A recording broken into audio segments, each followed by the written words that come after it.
Hello, everybody. I hope you're all prepared for Halloween right around the corner. I mean, it's this Tuesday. If you haven't gotten your candy yet, go get it. Just to let you know, Costco has candy, big bags for $20. $20. So we got two of those in our neighborhood. We're going to be talking about what Goldman Sachs has said about the housing market and what they predict for 2024.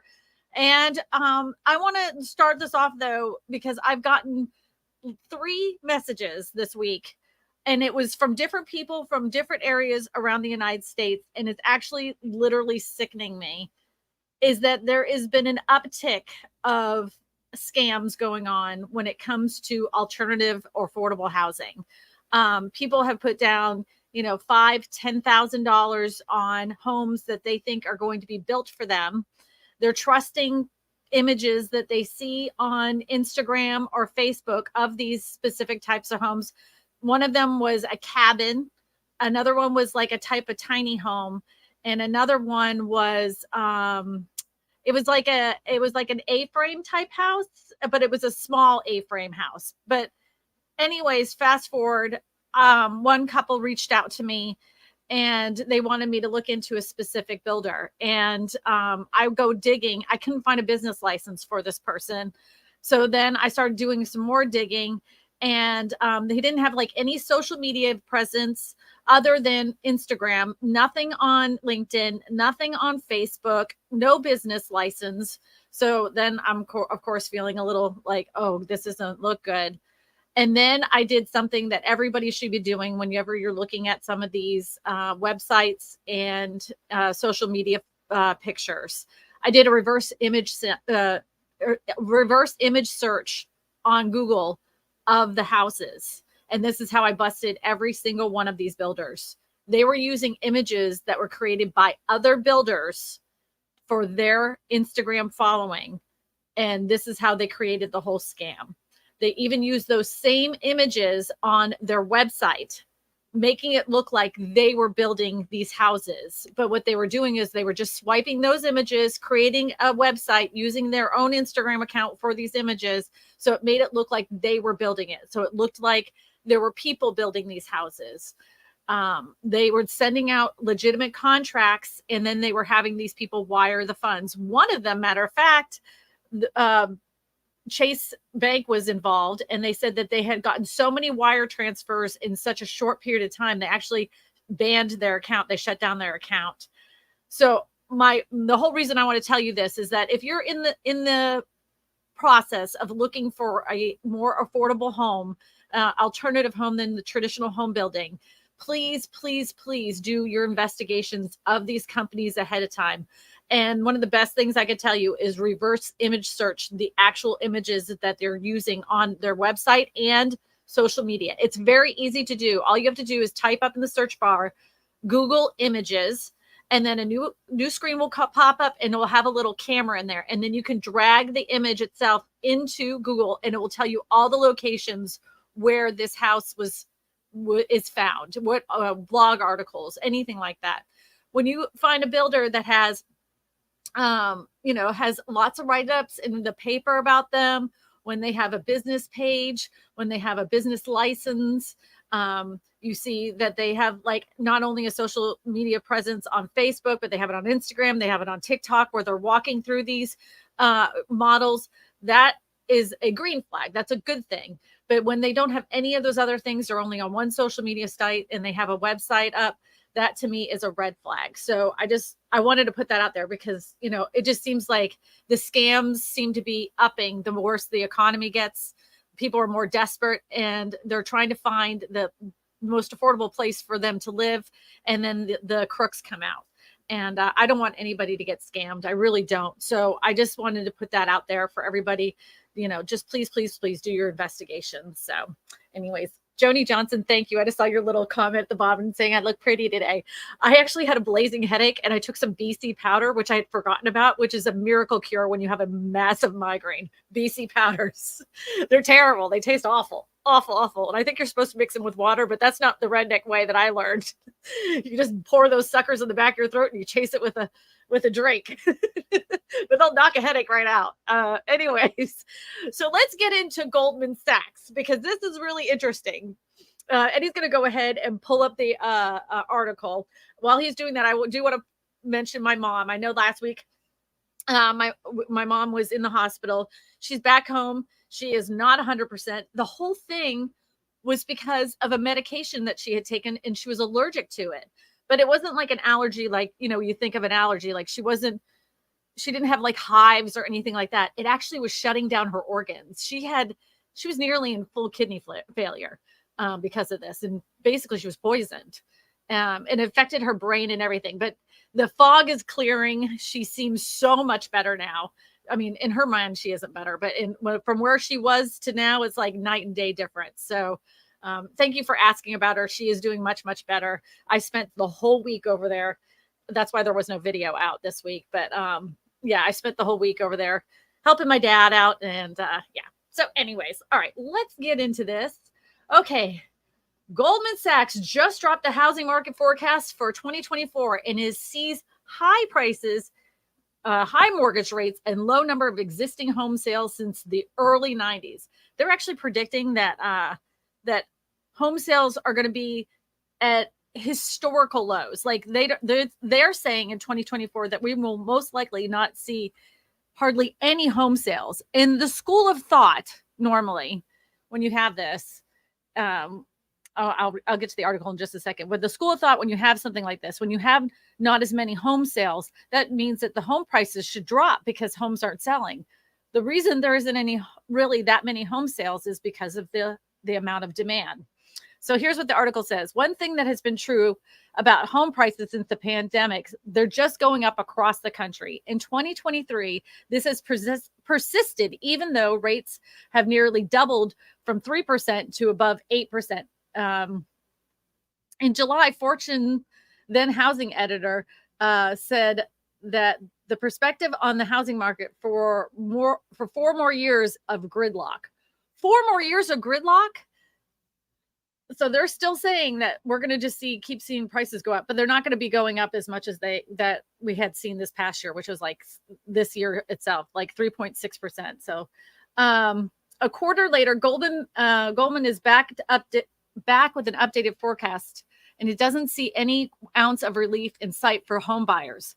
Although it says that the sharpest declines in housing activity, but prices are long behind us, but for higher rates and higher home prices and depressed activity. Check. So what they're saying is that even though the mortgage rates go up, and always the rule of thumb, if mortgage rates go up, then prices should come down. But they haven't done that because we have had a lack of supply of homes on the market. Next year, Goldman Sachs says sustained highest mortgage rates having their most pronounced impact on the housing turnover, according to its latest 2024 housing outlook released on Sunday. Nearly all borrowers have mortgage rates that are below the current market rate, which means they have found almost no reason to move. That further tightens market supply and underbuilt housing market. In other words, we've seen a lock-in effect at 7% rates nearly all year. Now it's time to see now we're seeing 8% mortgage rates. And here's another thing. With the mortgage rates being as high as they are, builders are saying, well, we're concerned that nobody's going to buy. So our builders' sentiment, that's where they feel icky, is that we're just not going to build as many. But that continues the problem. We're in a really vicious cycle. Considering supply, demand, affordability, and home prices, Goldman Sachs housing model suggests that home prices, as measured by the Case-Shiller Home Price Index, will fall 0.8% through December of this year. However, since home prices have risen to 4.2% this year by the bank's estimate, that will bring it down to 3.4 year-over-year increase. And although Goldman's forecast home prices will rise in 2024 again, it will be much more modest at 1.3%. So they're saying by next year, we're going to see a 1.3% increase in home prices. Now, this is the whole entire market. Like, this is taking all of the United States and putting it in one big basket. So that may not be true for your specific area. It says, as supply remains tight, but high rates weigh on heavily on affordability. This downward revision of from July, when Goldman saw a 1.7 price increase in 2024. So they're still saying there's going to be an increase, but they brought it down a little bit. So here's the thing. People ask me all the time, should I buy a house? Should I buy a house? My next video is coming out. Should you buy a house? There's so many factors into buying a home.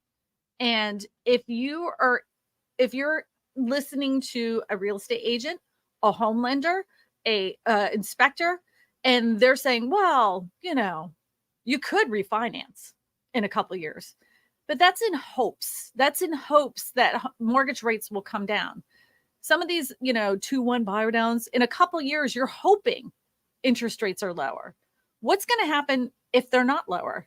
What if your area doesn't increase in price?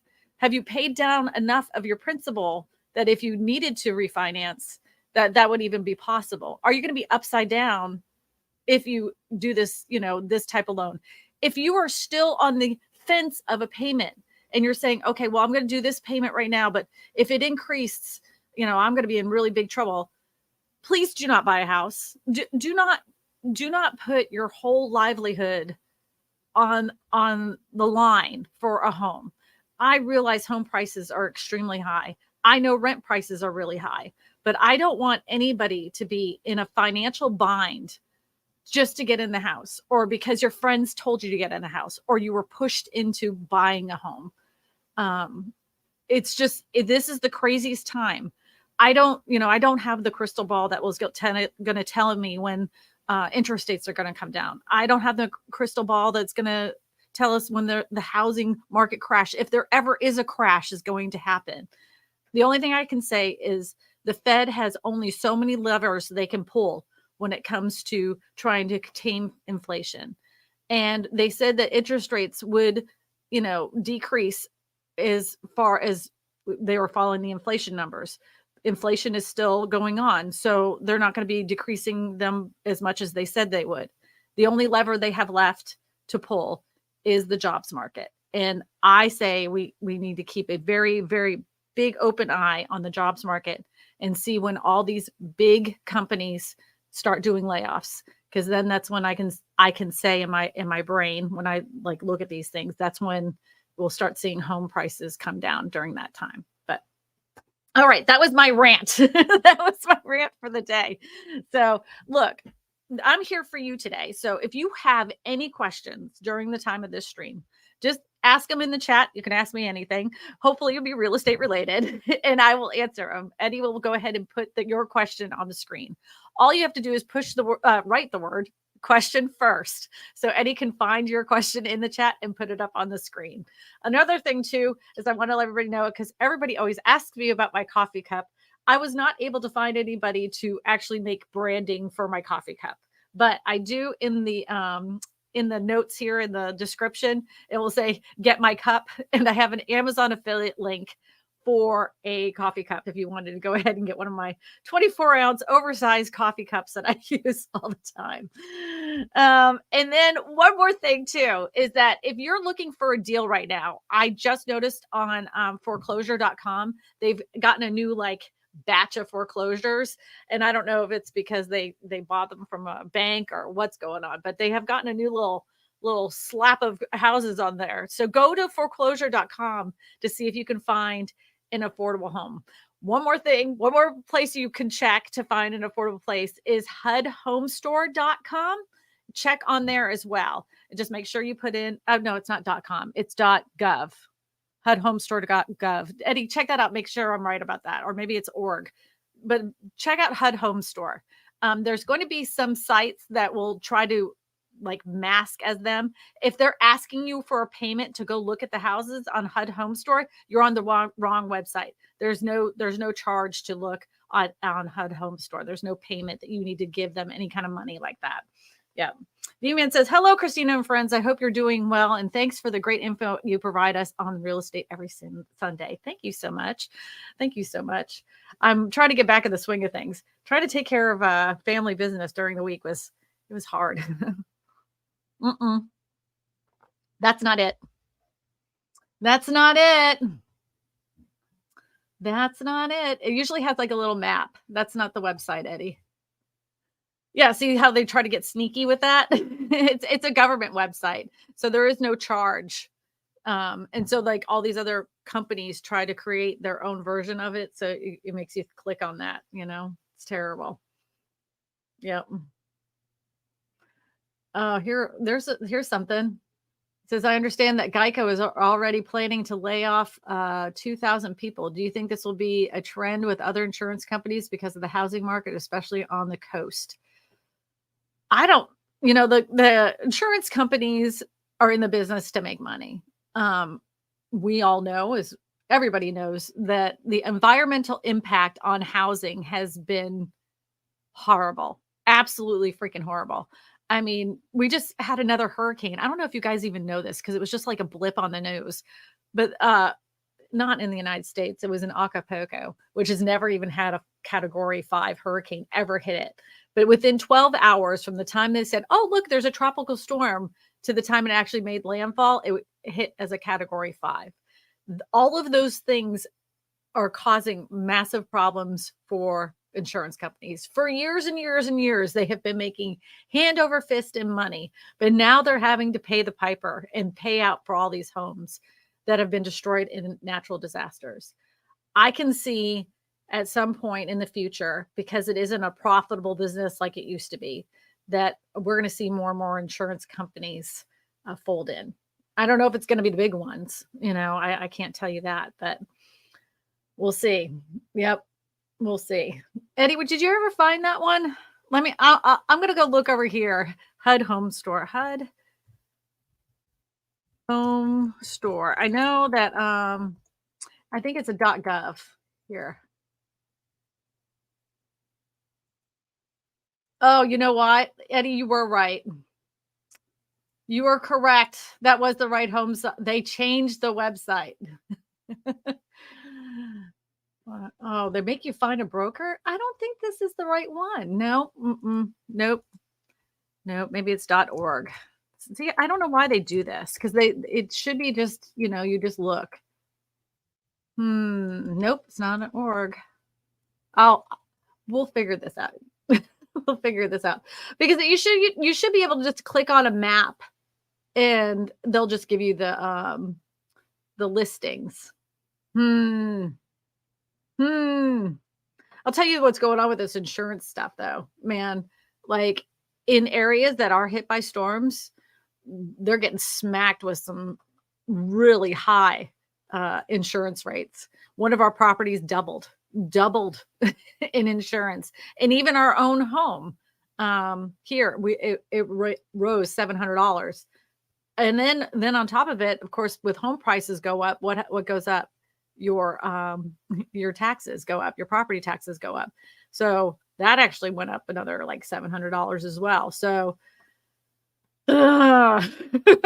like you owe, like whatever they say, "Oh, I just want to pay off my property so I don't have a mortgage payment," but you still have taxes and insurance to go through. And as high as some of them are, and you're on a fixed income, can you imagine if you were on a fixed income and your insurance doubled? And like you're thinking to yourself, "Well, I'm retired. I can't have my house not have insurance." Man, it's terrible. It is terrible. So, mm. Alma Grant has a question. Why is it so hard to find a tiny house insurance? Do you have any recommendations? Okay, so depending on the type of tiny house you have, they have the ones that are on wheels, and those ones would be considered for RV insurance, RV specifications, because that's how it's built. So you would get RV insurance for those ones, the ones that are on wheels. Now, the ones that are attached to a foundation, it's more difficult to find insurance because most insurance companies say they will insure a home at, like 300 square feet or something. They have a square footage minimum that they have to meet. Not only that, they're trying to make money off of it. So the only company that I know that has tiny home insurance, and it is kind of pricey, is Lords of London. So just look there and see if you can get your tiny home insured. If it is on wheels and it's not built to RV specifications, you may not be able to get insurance on it at all, because they have to follow some kind of building code in order for them to insure it. So they know how that house is built in order for them to be able to insure it and what level they need to insure it at. They have, they're taking on liability there because they have no idea of the construction of your home. So you may be able to get the contents done. Now, this is one of those little tricks I want to tell you. So if you happen to have a tiny house that is not built to any specifications, right? And you have to live on land, and you are having a hard time getting insurance, but you want to at least have your contents covered, you could have somebody say that you're renting that tiny house. I'm not telling you to do this. I'm just saying it's possible that this could be done. Like, you're paying rent, so you're paying renter's insurance for your possessions that are inside the tiny home. So you're renting this house, and your possessions inside that rental will be covered. So that's one way you could have some kind of insurance on your items that are inside the house. Just throwing that out there. I'm not telling you to do it. I'm just saying that I've heard people do that. Should I build on my own land? Well, if you want to have a piece of property, this just actually happened today. One of my clients, I actually did this video for her, the one that has the tiny home that she had made from a Home Depot shed. Her name is Ellen. And she thought that because her son owns the land and she owns the house, that she would have like full title of it. And she was worried because of inheritance. If your home isn't tied to the piece of land, no matter how tiny it is, you have nothing. Honestly, it's just, you can't borrow against it. It will never be rolled into title. It can be a nightmare as far as, if anything was to happen to you and you had to go through the succession process, because at that point, if let's just say it wasn't on her son's land, it was some other family member or someone she didn't know that just gave her permission. At that point, by the time she had deceased, the family would have no right to that tiny house that she built on there, because she left it there. It now belongs to the people that own the piece of land because it wasn't rolled into the title. So just put that into perspective. If it was me and I had my piece of land, I would want to build on my own piece of land. Just make sure you do your due diligence with this. Find out how much it's going to cost you, how much a well is going to cost you. Do you have to hook up to local water and sewer? How much is it going to cost you to get electricity out there? Is it possible to get high-speed internet out there? If you're wanting to live off the grid, are you allowed to live off the grid there? Are you allowed to have solar panels? All those things you're going to have to put into perspective and budget it out accordingly. You can work with a contractor as well to do all this, but always estimate, like, whatever they say a price. Let's just say they say $100,000. Just make sure you have an extra $30,000 off to the side for the just in case stuff, because there's always just in case stuff. You always forget stuff. You're like, man, I didn't know how to pay for that. So anyways, Geico is laying off 6% of its workforce, priorities returning to the office. Oh, do you guys want to know why? This is so crazy. Do you guys want to know why employers want employees back at the office so bad? Do you know why? And this is crazy because it has to come down to private equity. So private equity is hot mad because the commercial real estate market has done nothing but take a nosedive since the pandemic. And that's eating into their profits. So they're like, because they're on all the boards of all the big corporations, they're saying, bring these people back into the office so we don't lose more money on our private equity firm garbage. That's why they're insistent that we all come back to the office. Ugh. You just know that everything horrible that happens, everything that was a positive change that all of a sudden they're rolling back for no apparent reason, you can just blame it on private equity. Auto insurance giant Geico will lay off 2,000 staff members, or 6% of its workforce, as issued a return to office mandate. And the insurance company CEO Todd Combs said in a letter to its employees sent this morning. It's to better position ourselves for long-term profitability and growth. After a long, thorough evaluation across the lines of business, we're reducing our workforce by nearly 2,000 associates. This will allow us to become more dynamic, agile, and streamline the process while serving our customers. In other words, they're going to give the people that are still working there double the work for the same amount of pay. And then they're going to say, we've given you opportunities. Let's make a pizza party so you'll be happy about it. That's what they do. Everybody loves a pizza party. You're going to double the work for the same amount of pay. But, you're lucky to have a job with us. Here's some pizza. In Denver, we're getting a sidewalk tax next year. They're going to cost me $129 a year, and I don't have a sidewalk. Oh, you know what? The sidewalks in Louisiana, if you have them, are literally the worst things you've ever seen. If you ever go to New Orleans, the sidewalks were put down probably, the youngest one was probably done in the 70s. So, there's all those trees everywhere. Can you imagine what trees do to sidewalks? And do you think they've done a thing to fix that? Oh, absolutely not. No, it's always an adventure. Always an adventure. And whenever you're going walking at night, make sure you have a flashlight looking down at the ground, because you don't know what you're tripping over. How to check your expected bill for sidewalk repairs in Denver. Beginning in 2024, Denver property owners will be charged an annual fee to fund construction and reconstruction repair of sidewalks. The city has created a tool that will estimate the fee based on your address. Wow. Here we go. According to the Department of Transportation and Infrastructure, the fee will be charged in conjunction with the storm water bill in the semi-annual basis. Wow. Your fee is based on fee is based on a linear feet of the property in the street type. Some property owners will receive a 20% discount on their fee if they're located in a neighborhood that is part of the city's Neighborhood Equity and Stabilization Program, NEST. The city of Denver has created a lookout tool to provide estimates on how much your sidewalk charge will be in 2024.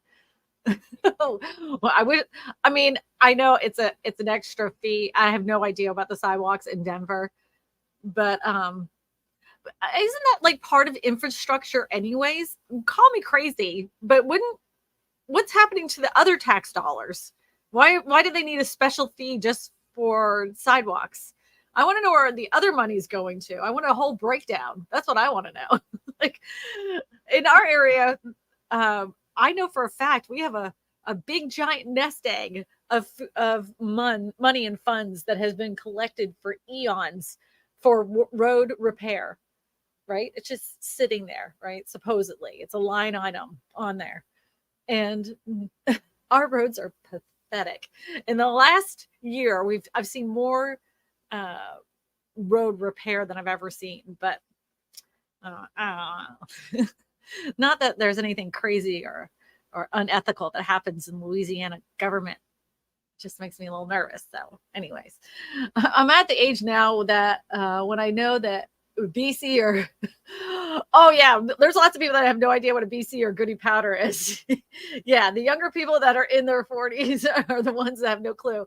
Yeah, I just introduced my youngest child to a BC powder. Like, they're wonderful.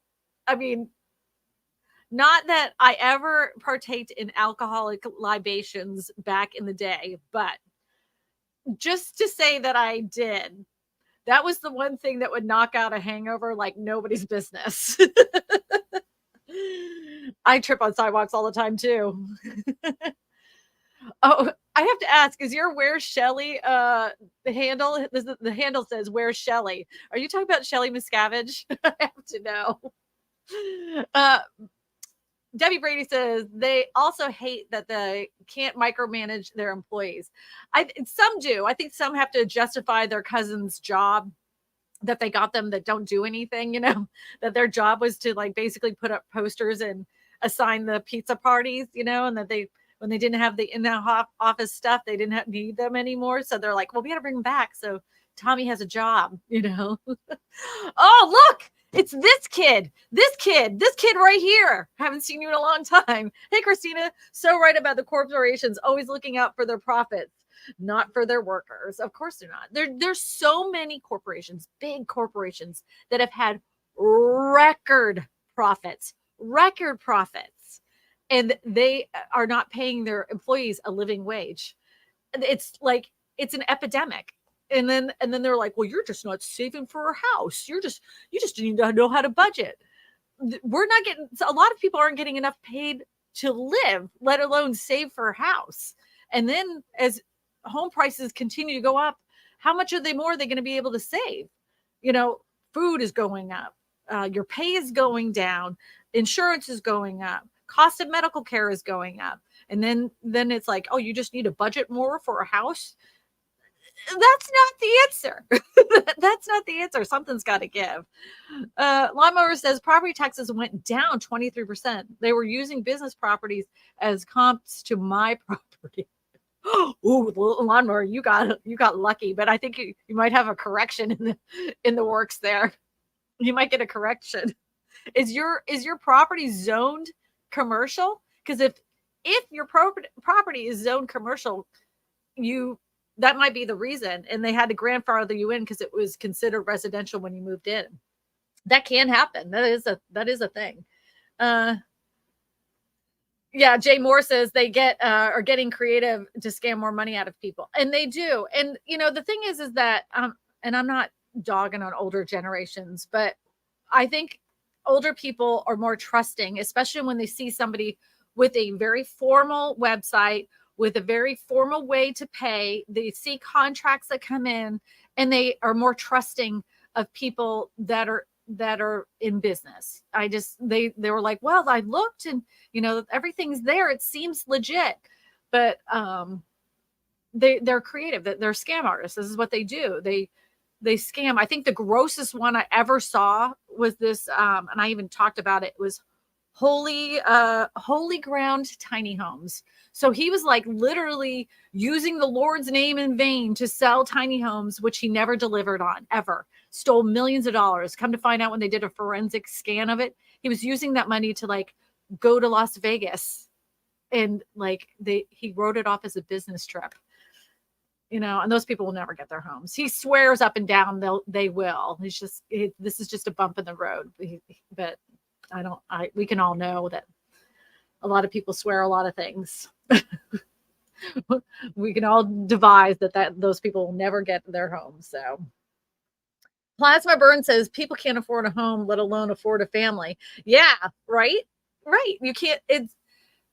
The price of rent has gone up so much that most people a good portion of people are spending 42% of their income just on rent, right?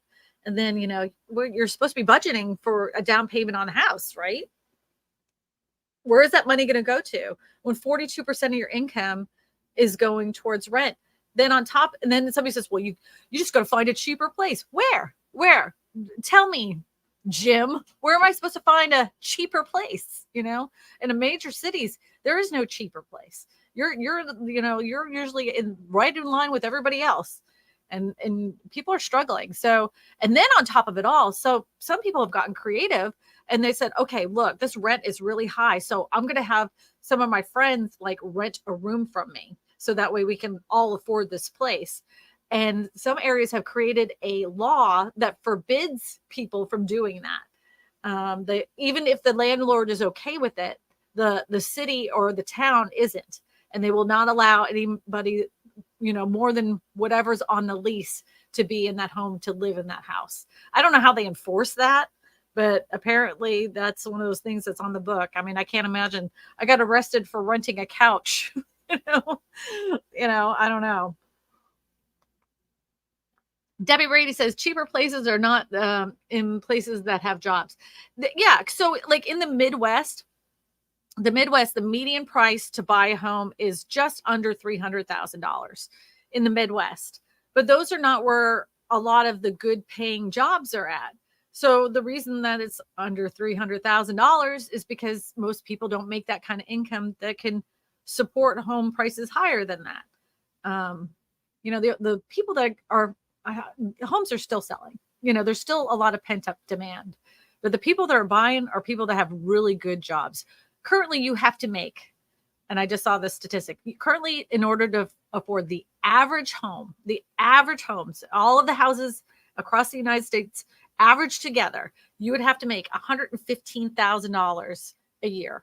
Not many people, not many. I think only 32% of the United States, I think it's even less than that, make over $115,000 a year. I mean, something's got to give. Davy Jones says, I hate when people tell me to move from such and such. Yeah, when I was younger, when people would say, oh, I can't believe they stayed there. And I was kind of like, yeah, why didn't you just pick up and move? I just leave. But now that I have like a family and I have parents here and everything else, I can understand like how hard it is to leave an area, especially like you can't, like my parents are elderly. I can't leave here. If anything was to happen to my husband's job and he was to get moved somewhere else, I couldn't leave my parents. There's no way. There's a million reasons why you can't move to find a better job. You have people that depend on you, and you can't just throw them away because you need a better paying job. I mean, I guess you could, but I don't know. You only get one family in this life. So anyways, Clark the realtor. Hello, Clark.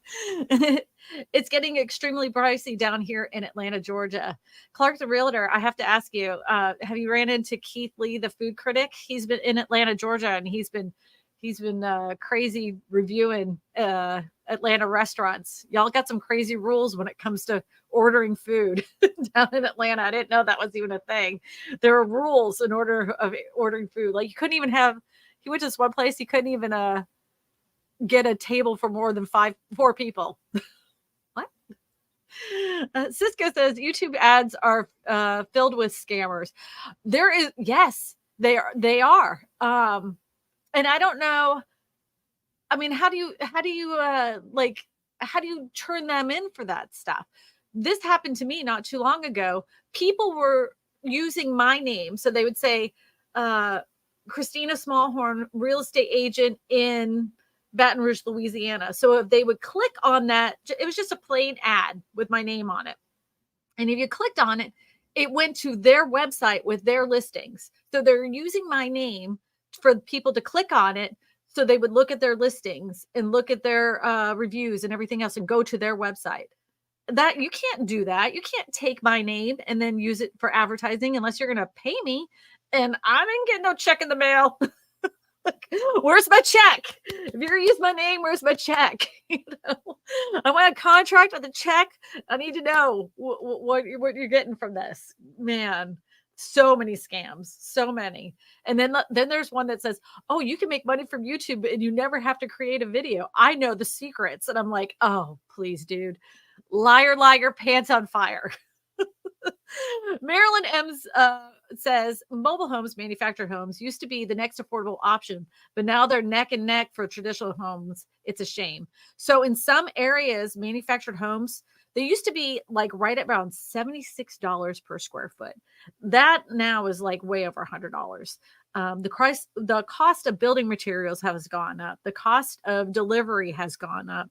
The cost for them to make them has gone up. And then that has gone over to the home buyers that are buying manufactured homes. I will say this, they're not the highest they ever were.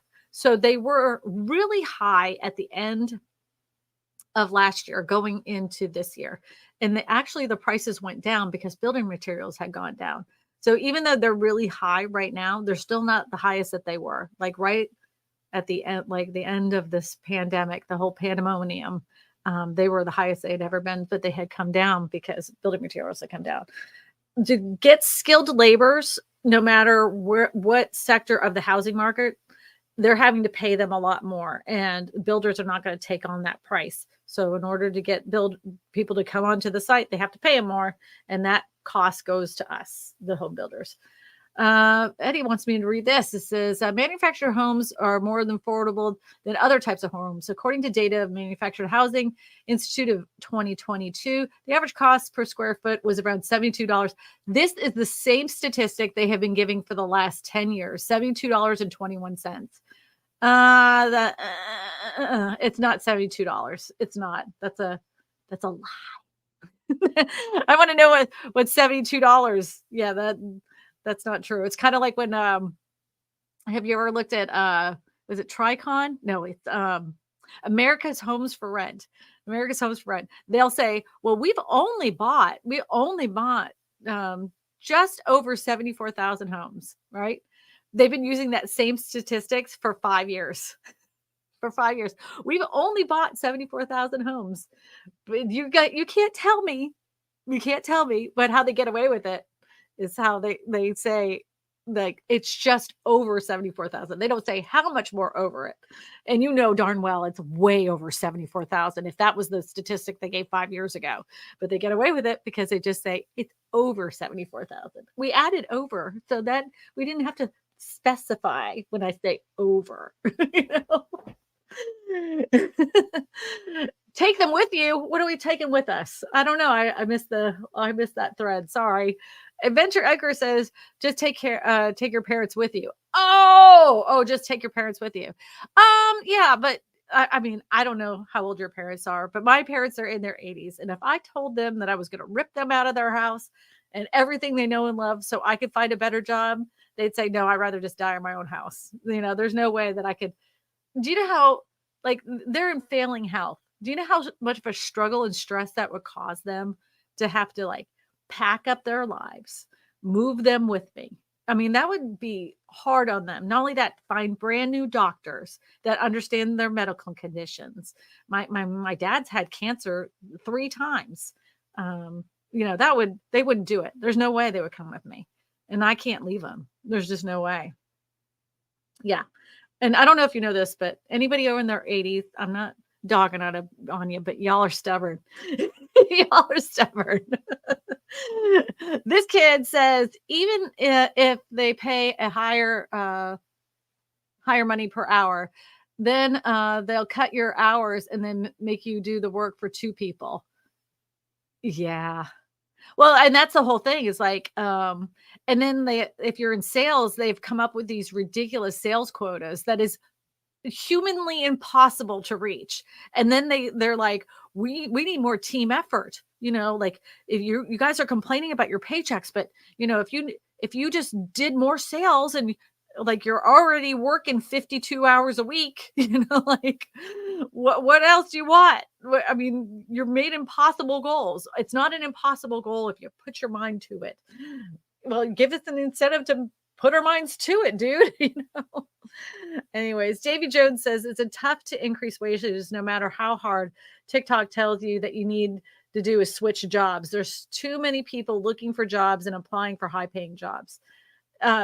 Totally off the real estate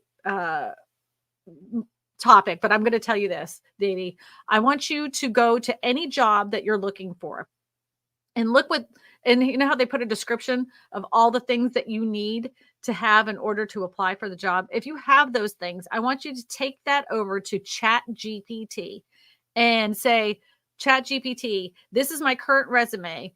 I want to apply for this job and this is what it requires. Can you reformat my resume so it will fit all the bills for this specific job? And it will reformat your whole entire resume. So that way, when you go to turn it in, that it literally checks off all the boxes. So they'll call you. That was a little trick I learned. It has nothing to do with buying real estate, but I just want I guess it does, because if you got a higher paying job, then you could save money for buying a house. So there you go. Christian Hansen says, do you get produce like farm fresh eggs from homesteaders in the country? Yes, we do. Yeah, there's a lady.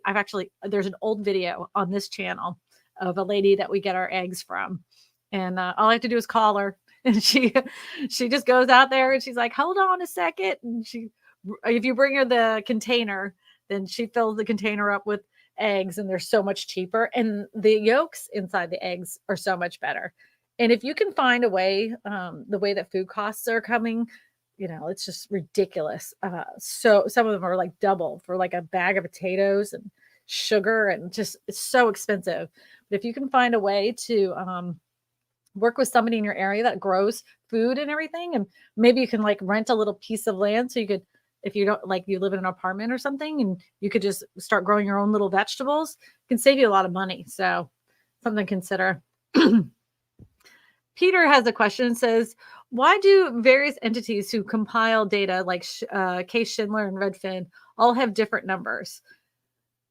You know how like charts work. You know how like basically you can get a chart to pretty much say whatever you want it to. And so they're compiling data from multiple sites, and if they take off one of those, one of those little factors into the numbers, it can skew it.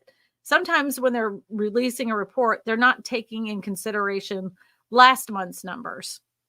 Sometimes like Redfin is updating it to the minute because they're using their own numbers that they have created, basically their own data for those numbers. So yeah, you have to always look. So what I do is I'll look at Fred, I'll look at Case-Shiller, I'll look at Redfin, I'll even look at Zillow, I look Statistica, I'll pull them all up and see what they have to say, and then just like everything, you just kind of average it out. This one's saying this thing, this one's saying this thing, you pull them all together, and this is what pretty much average where we fall in line. And that's how I make decisions on things, because just like the jobs numbers, they've never been right, and they haven't been right for over 10 years. You can make job numbers say anything. And what job numbers that no one ever tells you is that after a certain period of time that someone has been out of work, they're no longer considered jobless. They're just not even considered in the numbers at all. They just literally just drop off like they don't exist as people. So there could be a lot more people that are jobless, that are not working, that we don't know about because it's been X amount of months without them, having a job or collecting unemployment. They just don't count anymore. So that's how charts works and statistics work. You can pretty much get them to say whatever you want them to say. Just take out one thing and hide another thing and put another thing there. And sure enough, look, there's a magical number. Mr. Thomas said, how can one track building material cost to get a feel for a real buying cost of a house? Let me try this again. How can one track building material cost to get a feel for the real buying cost of a house? You're saying like what is the base price of a house, so you can figure out how to price it out for yourself? The only way to do that is like to work with a contractor and find out from them, like how much is building materials going to cost me for this specific project. And then you can break it down from there, because the building material cost will cost this much, and this is how much the labor is going to cost, and how much it's going to cost you to hire the contractor. That's how you'd figure that out. There's a guy on YouTube here. It's called the Armchair Builder. I don't think he's making content anymore. If he is, I just haven't seen it recently. But he has like house plans that you can buy, and he kind of breaks it down and makes it really simple for you to understand how to build your own home. So yeah, it's the Armchair Builder, and his name is Mike Luckadoo. I never remember anybody's names, but I remember his name because he has the coolest name. I love saying Luckadoo, Luckadoo, Luckadoo. It takes so little to entertain me. It really does. Excuse me. I had to take a little sippy sip. It was that BC powder is making my throat dry. Oh, I'm sorry. It's chat G as in goat, P as in pineapple, and T as in tree. Chat GPT. Yeah, here it is right there. Chat GPT. And then they have like the free version, and then they have the paid version. The paid version really isn't that much, especially when you can find out all the capabilities it has. It is an AI. I think it was started by Elon Musk. Another company took it over. Microsoft has another one. I think it's called Bard. Maybe that's Google. But yeah, there's a ton of different little AIs that can help you construct a resume in a way that will help you find a job that you're looking for, or a job that's out there that's posted, so your resume reflects all the things that you need in order to get that job. So I love me some Chat GPT. If you have any questions, go ahead and put them in the chat. Go ahead and put them in the chat. The chitty chat. All right. Scott says the pandemonium ruined everything. It really did. It ruined the housing market. Not only did it ruin the housing market, it allowed for private equity to come in and swoop up the least expensive homes and turn them into rental properties. Anything that was affordable prior to the pandemic, private equity has made it impossible for the average person to purchase ever again. Wall Street and private equity has their hands in everything. And all they're doing is squeezing us and squeezing us and squeezing us as hard as they can in order to just drop out every single penny out of us. In the Sun Belt here, the amount of homes that were bought out by private equity firms is nauseating, especially Clark, the realtor, could tell you this, especially in Atlanta. At one time, all the sales, 32% of sales were done by corporations in 1 month in Atlanta. That was at the height of the market, 32%. I mean, it's gotten to the point where it's like, how can we stop it? And who stops it? And it can't be at a federal government level, because I mean, like, what about the little person that lives in Nowhereville, Nebraska? You know, they need to get their houses sold, and some local company wants to come in and buy them. You can't punish them, you know? Like, I don't know what the answer is. All I know for sure is that the way that it's gone and the way that they've gotten away with it, and how many homes that could have gone to families that were wanting to start, you know, with a good interest rate, that were sucked away from people because of private equity, is nauseating, especially in the Sun Belt area. It's terrible. Oh, Debbie Brady wants to know about my trip to the Big Apple. All I'm going to say is this, is that if you are a adult woman that has teenage daughters, just let them run the ship. That's all I'm going to tell you.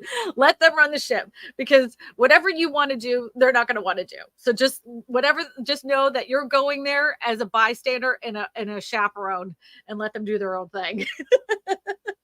That's quite a coffee cup. Yes, Elise, I want to tell you, if you like this coffee cup, I have an affiliate link in the description below. It's from Amazon. It's a 24-ounce cup. I couldn't get anybody to create one of my own cups, so these are from Amazon. I'm not gonna lie, they came right from Amazon. I've never not told you guys they were from Amazon. But if you like one of these cups, you can get one yourself. I have an affiliate link in the description. So I understand a parental situation, Kristina. Both of my parents died at 89 years of age. They were married for 66 years, both in failing health for several years. You can't move them. No, there's no way. There's no way. They're very set in, like, you find the doctors that work for them. They know their prescription down to the milligram, and they know their pharmacy that they get it from. They know, who their dentist is. They have it all situated, all taken care of, and then you're going to strip them right out of there and be like, all right, pack up your whole life. We're moving to Nebraska. You can't do that to people in their 80s. No way. Nope. Dennis says, question, how can one buy land as a non-U.S. citizen? Do I really need an ITIN number or power of attorney? Yes, you do. Yep, you do. Anybody that I've ever sold land to that was not a U.S. citizen had a and some of them bought them under if they had a business, so you could buy it under your business name. You can do that. But yeah, that's the way you got to do it. That's how you do it here in Louisiana. It could be different in different states, because it all changes in every state. It's completely different. But yeah, that's what we have to do here.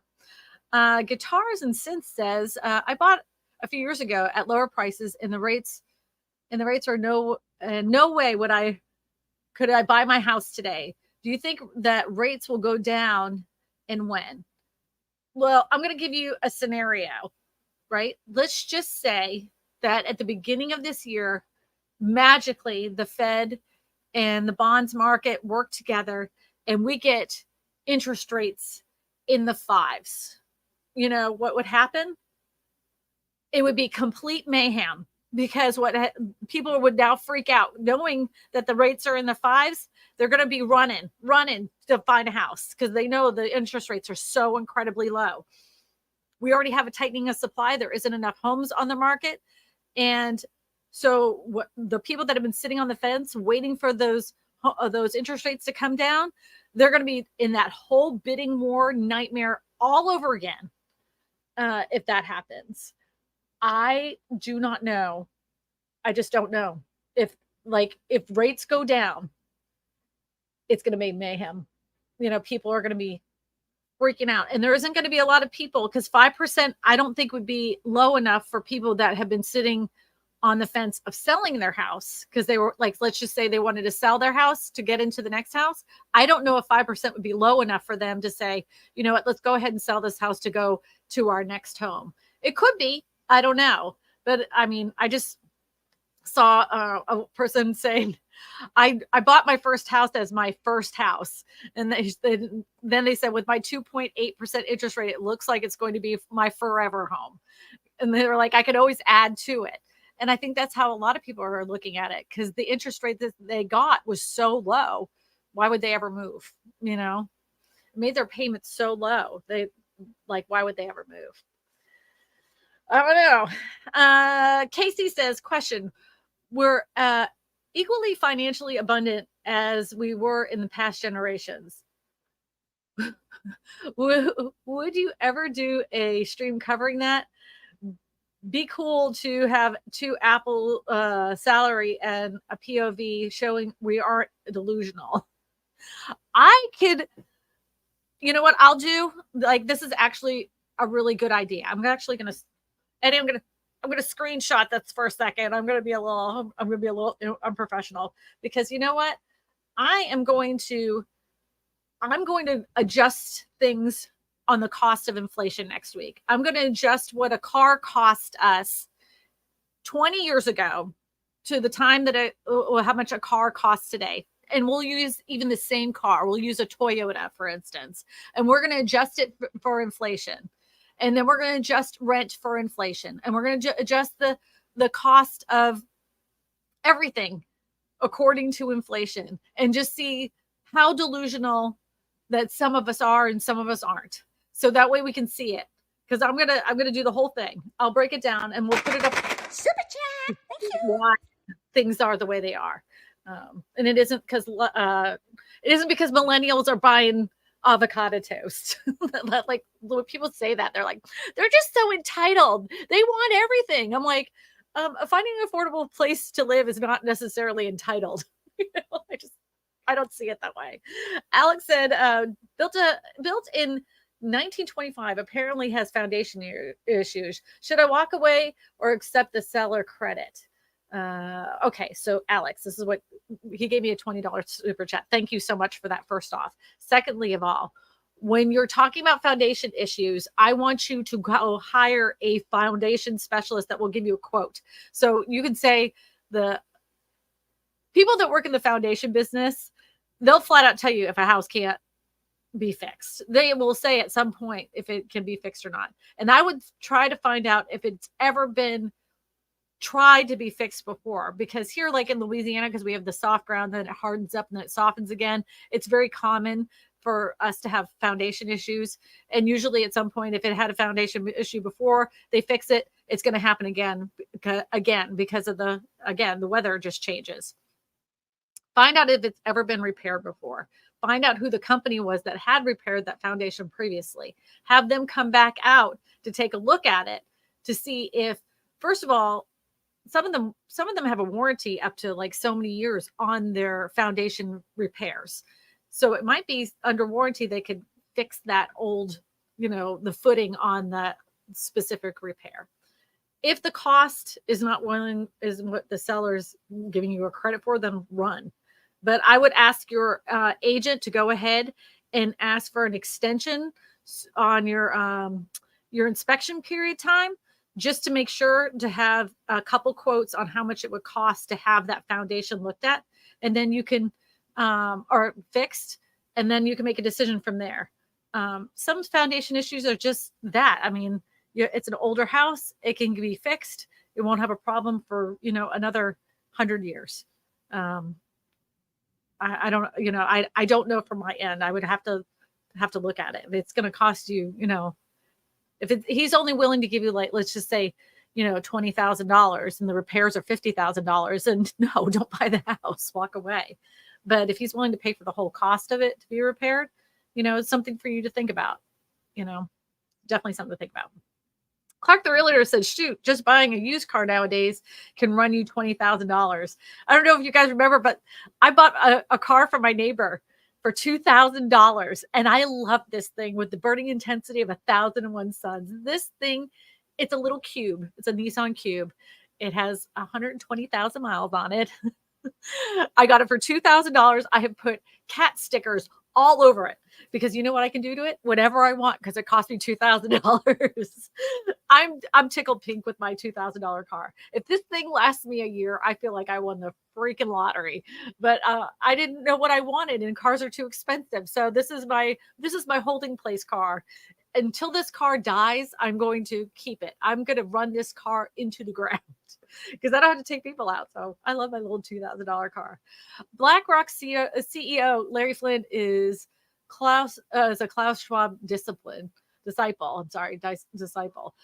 All private equity is like all trying to squeeze out people as much as possible. All of them. Every single one of them, and a lot of it we don't even realize, because you remember when everybody used to get pensions, right? So then our pensions went into 401ks, and our companies used to match the 401ks and everything.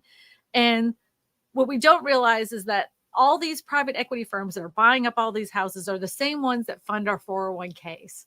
So inadvertently, we've been giving them the money to buy up all these houses, but we didn't know. We didn't know. That's why, like, all the pharmacies, have you ever noticed that, like, there used to be lots of like local pharmacies and everything, and they all got ate up by Walgreens and CVS, and that's because of private equity. And now, they're thinking about striking. And then what are we going to do? What are we going to do? Who do we got left to fill our prescriptions? It's crazy. We've gotten ourselves in a big mess, and it's every time I turn around, it's always private equity's fault. Alfonso Calderon says $60 for candy at Costco, $44 for a box of M&Ms made by GMO genetically modified organism. No, thank you. Might as well put candy in a gold medals market. Oh, well, I mean, I'm just giving a little piece of candy to kids. They don't care about anything. They're dressing up in costumes, and I'm not going to tell them, sorry, kids, I'm not going to give you any candy this year. I'm going to go invest in gold, but trick or treat to you too. Not doing that.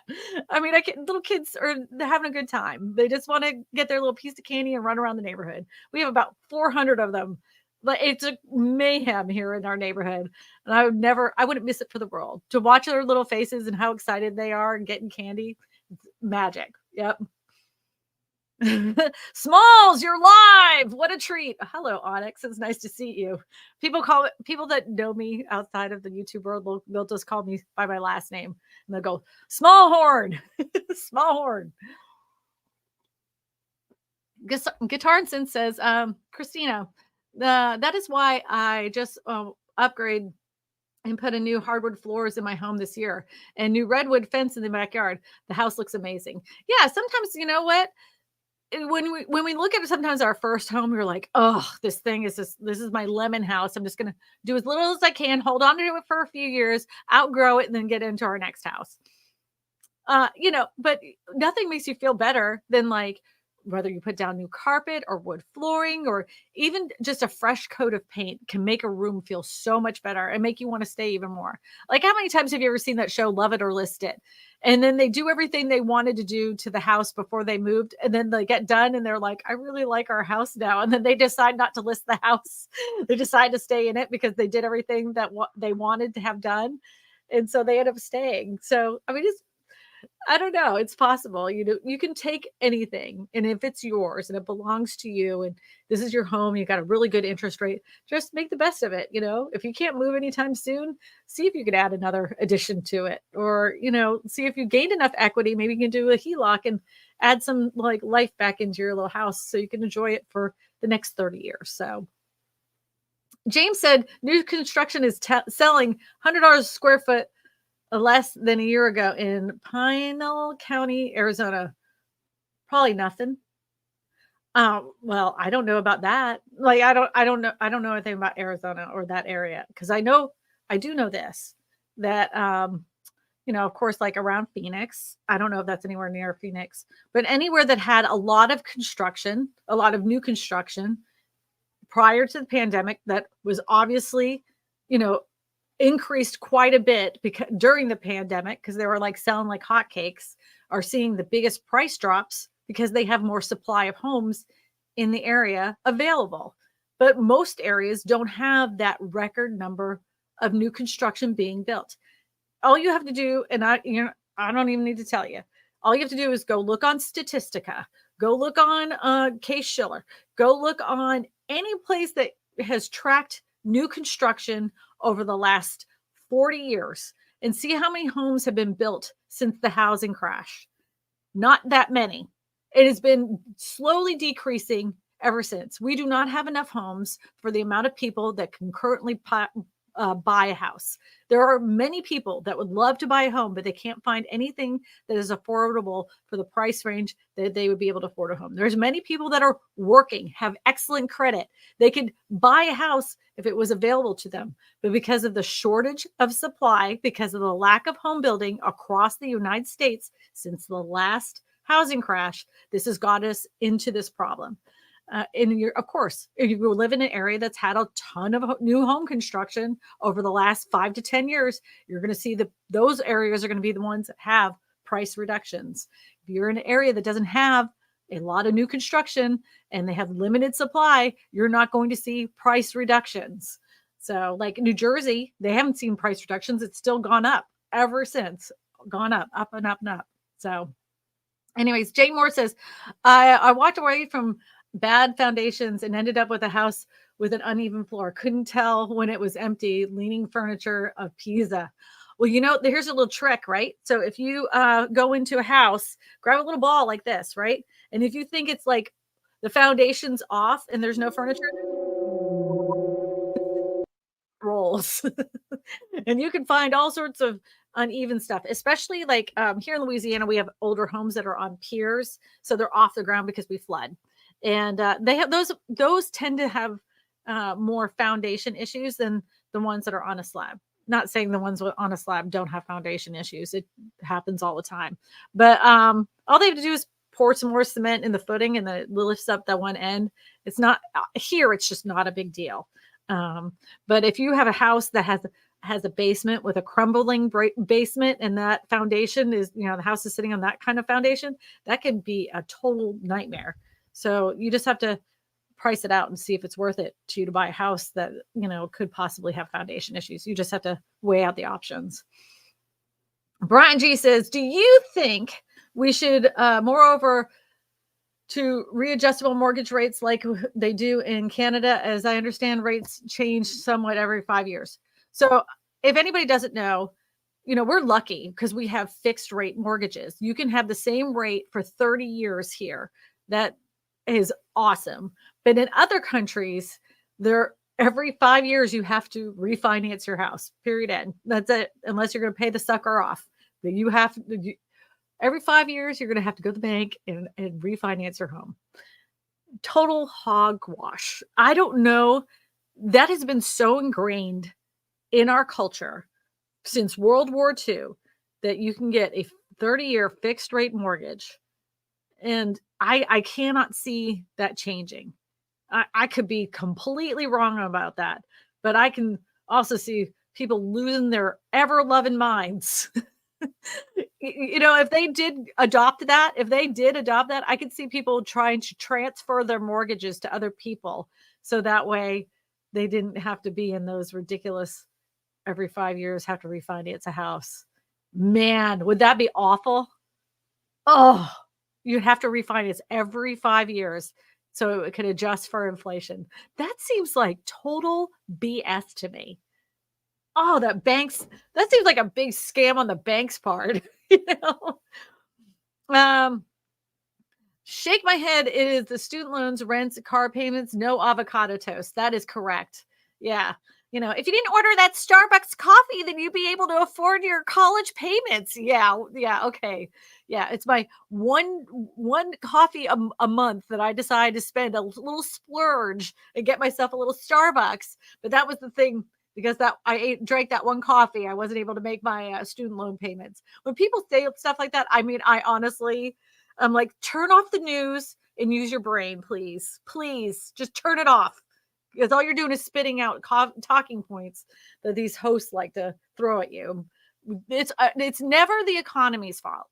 It's never the corporation's fault. It's you, the consumer. It's your fault because you spent too much. You're just frivolous.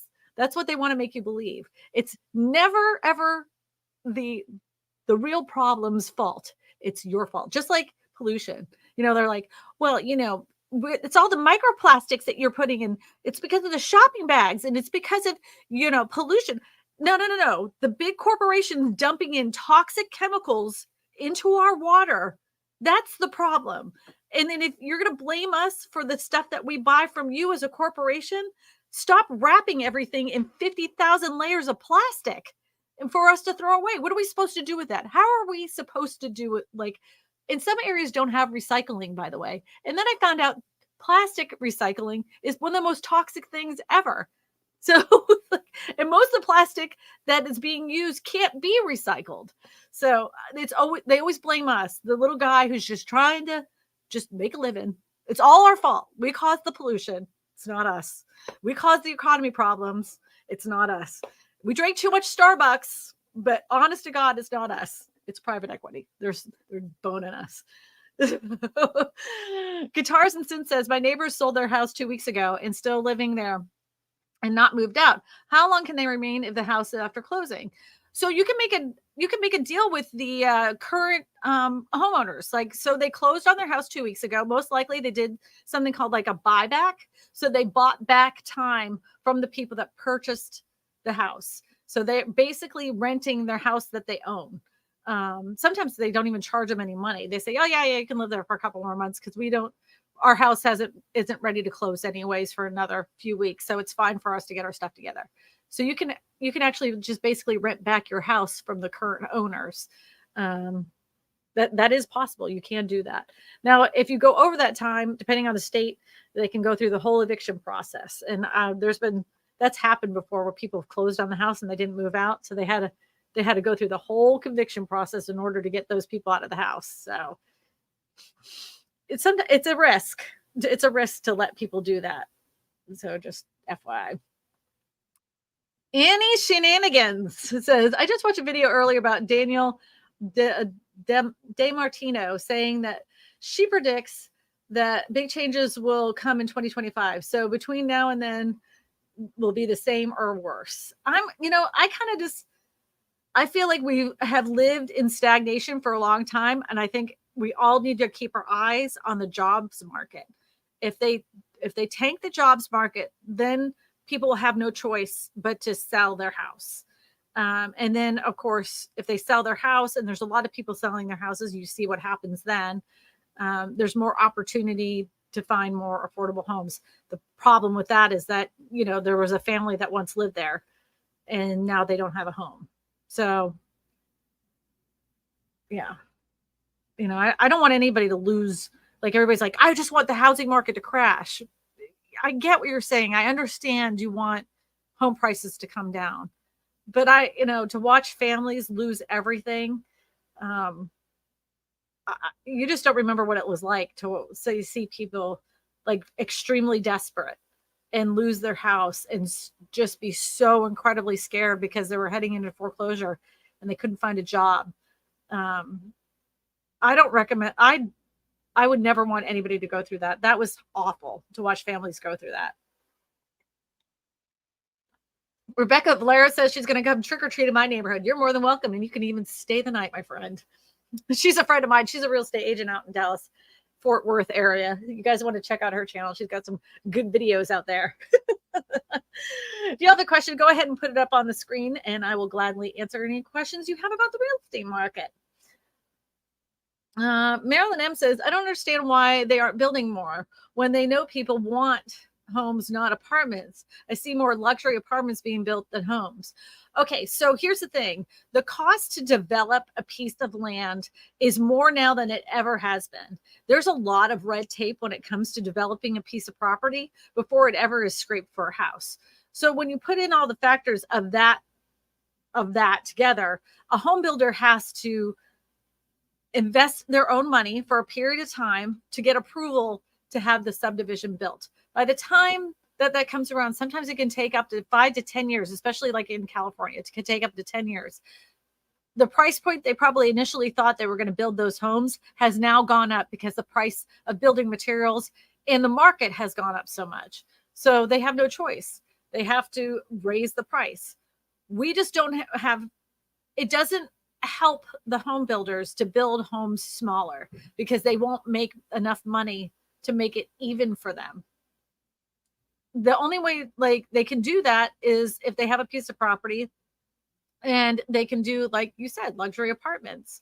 They just don't build the 2-bedroom or 3-bedroom homes like they used to, like in the 50s, like after World War II. They just don't build houses like that anymore because it's just not, it won't make them any money. It actually make them lose money because of the cost of development in the first place.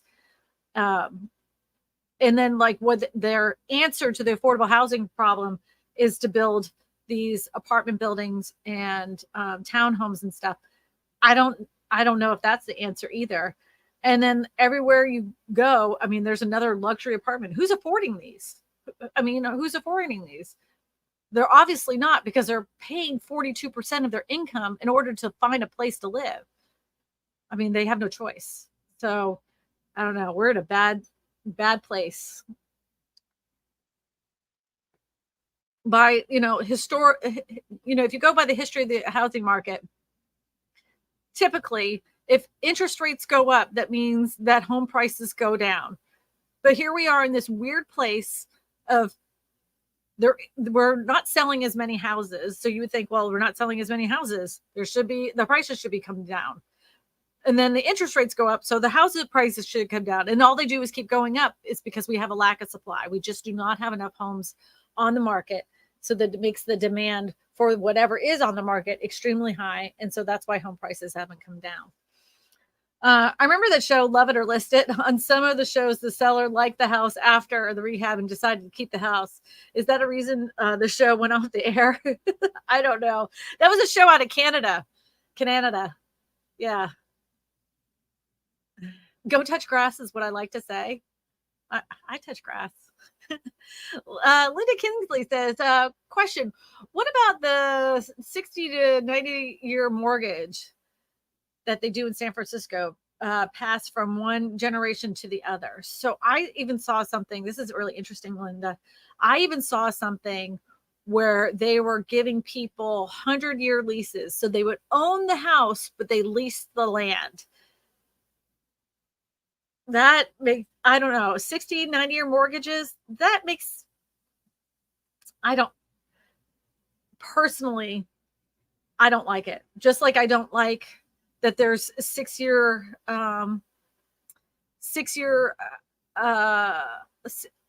you can lease a car or not rent, finance a car for six years. I think it can even go even higher than that. Eddie, how long can you lease a car or finance a car now?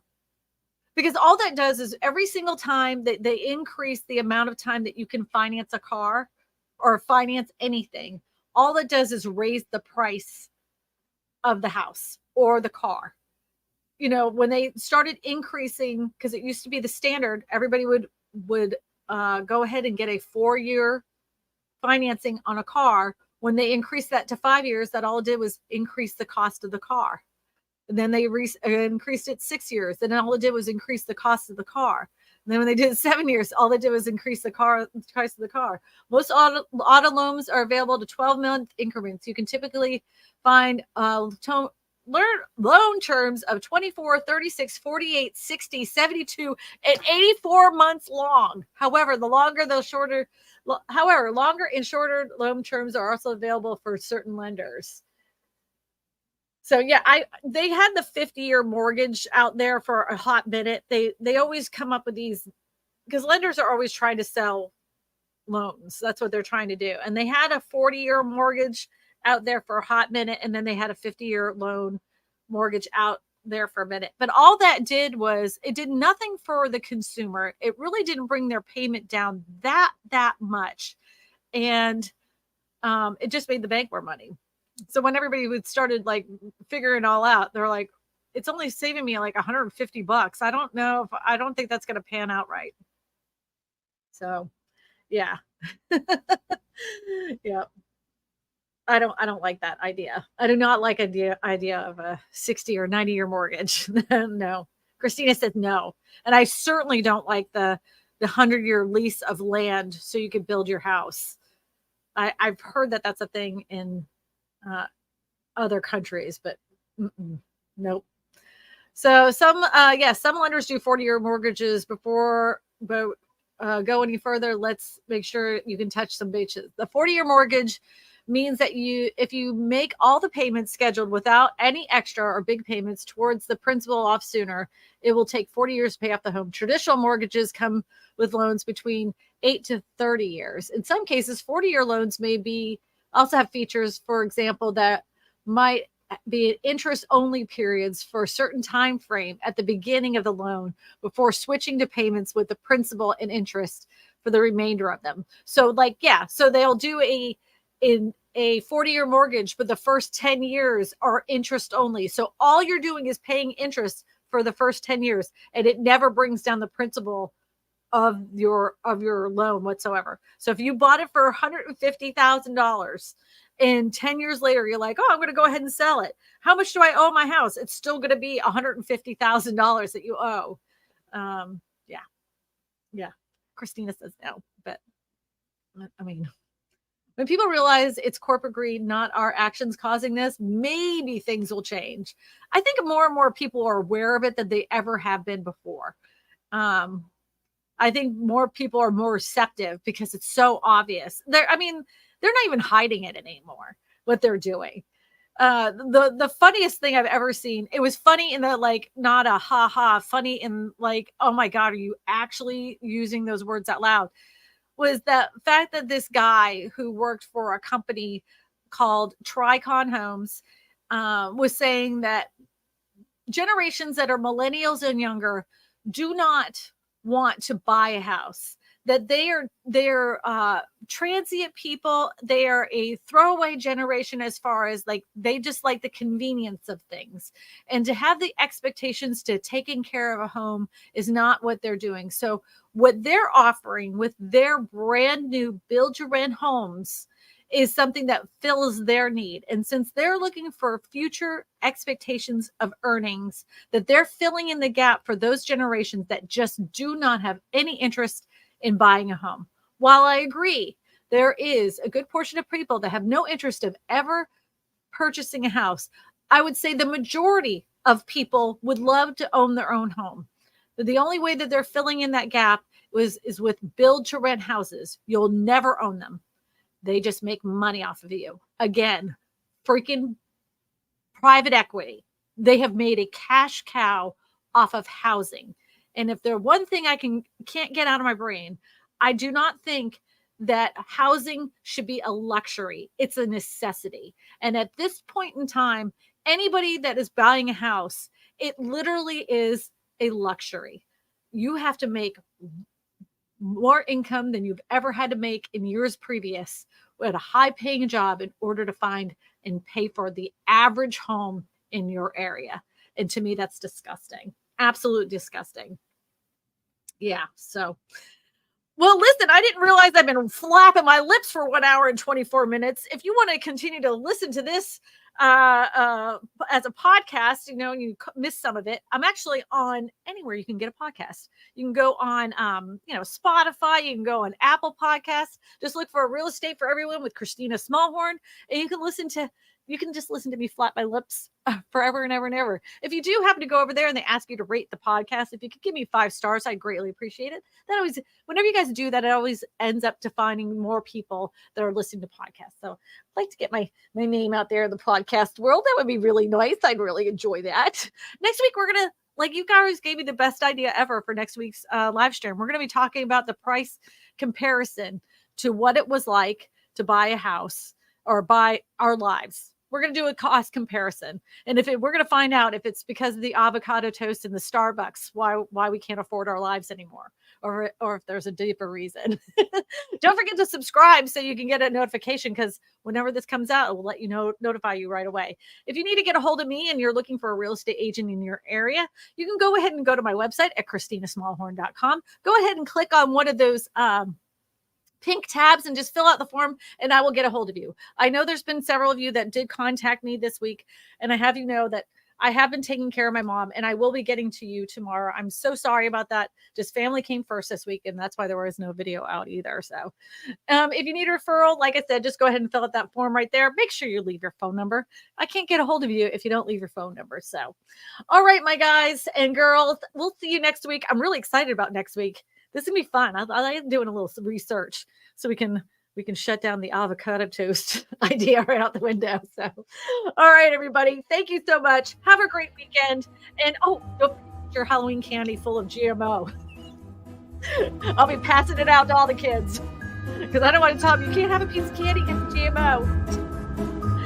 That would be awful. That would be awful. I couldn't give them toothbrushes. Remember there's always some dentists that always give kids the toothbrushes. You could do that. That would be a great little trick or toothbrush. I